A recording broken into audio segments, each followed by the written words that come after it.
చిత్తూరు జిల్లాలో ఎర్రచందనం దొంగలకు కూంబింగ్ దళాలకు మధ్య ఎదురుకాల్పులో ఓ స్మగ్లర్ మృతి చెందాడు. చంద్రగిరి మండలం రంగంపేట సమీపంలో కూంబింగ్ చేస్తున్న దళాలపై స్మగ్లర్లు దాడికి పాల్పడటంతో కాల్పులు చోటు చేసుకున్నాయి. ఈ ఘటనలో 4 పోలీసులు, 2 అటవీ సిబ్బందితో పాటు ఓ ఎర్రచందనం దొంగకి గాయాలయ్యాయి.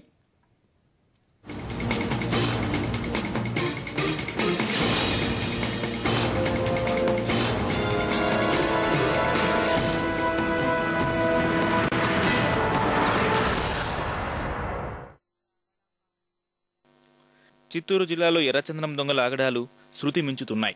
కొంతకాలంగా ఎర్రచందనం అక్రమ రవాణాపై నిఘా పెట్టిన చిత్తూరు జిల్లా పోలీసులు శనివారం నాడు చంద్రగిరి మండలంలో కూంబింగ్ నిర్వహించారు. సోదాల తర్వాత తిరిగి వస్తున్న వారికి కరివేపాకు కోన ప్రాంతంలో చెట్లు కొడుతున్న శబ్దం రావడంతో అటువైపు మెరుపు వేగంతో కదిలారు. స్మగ్లర్లను పట్టుకోవడానికి పరుగులు తీశారు. ఊహించని పరిణామంతో బిత్తరపోయిన స్మగ్లర్లు పోలీసులపైకి రాళ్ల వర్షం కురిపించారు.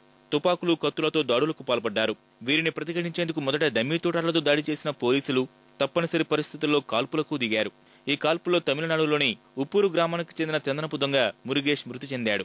గాయపడిన మరో స్మగ్లర్ తిరుపతి రుయా ఆసుపత్రిలో చికిత్స పొందుతున్నాడు. ఈ ఘటనలో 4 పోలీసులు, 2 అటవీ శాఖ సిబ్బందికి గాయాలయ్యాయి. వేరే గచ్చించలేని పరిస్థితుల్లో డమ్మీ బుల్లెట్స్ వేసి ఫైర్ చేయడం జరిగింది. కానీ వాళ్ళు వెనకడుగు వేయకుండా మళ్ళీ తిరిగి వీళ్ళ మీద దాడి చేయడం మొదలుపెట్టినారు. వీళ్ళ ప్రాణాలతో బయటపడాలంటే ఇంకా ఫైర్ చేయక తప్పని పరిస్థితి. మళ్ళీ ఒక 6 రౌండ్స్ వరకు ఫైర్ చేశారు. దాంట్లో 2కి బాగా తీవ్ర గాయాలైనాయి.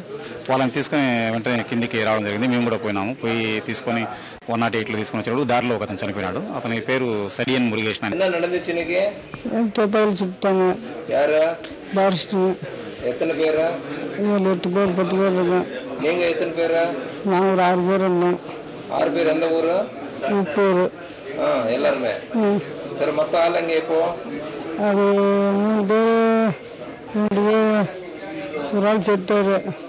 ప్రస్తుతం వీరు ఆసుపత్రిలో చికిత్స పొందుతున్నారు.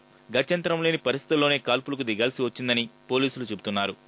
డమ్మీ రౌండ్ ఫోన్ చేసిన ఒక 10-15 నిమిషాలకంతా మా చుట్టూ చేరుకొని రాళ్ళంతా వేసి అరిసి వాళ్ళు ఏం చేయలేరు అనేసి తమిళ్లో అంతా ఏదో చెప్పినారు సార్. ఇంకా మబ్బులో ఏం జరిగింది తెలియదు. ఫైట్ చేసినారు మా వాళ్ళు కూడా. డమ్మీ రౌండ్స్ ఏం చేస్తాన్నా మా వాళ్ళకి గొడ్డలతో కత్తని నరికేస్తారు. అందుకనే ఫైట్ చేసినారు. అంతే సార్. నాకు తగిలింది. అంతే. మళ్ళీ ఇక్కడికి వచ్చారు.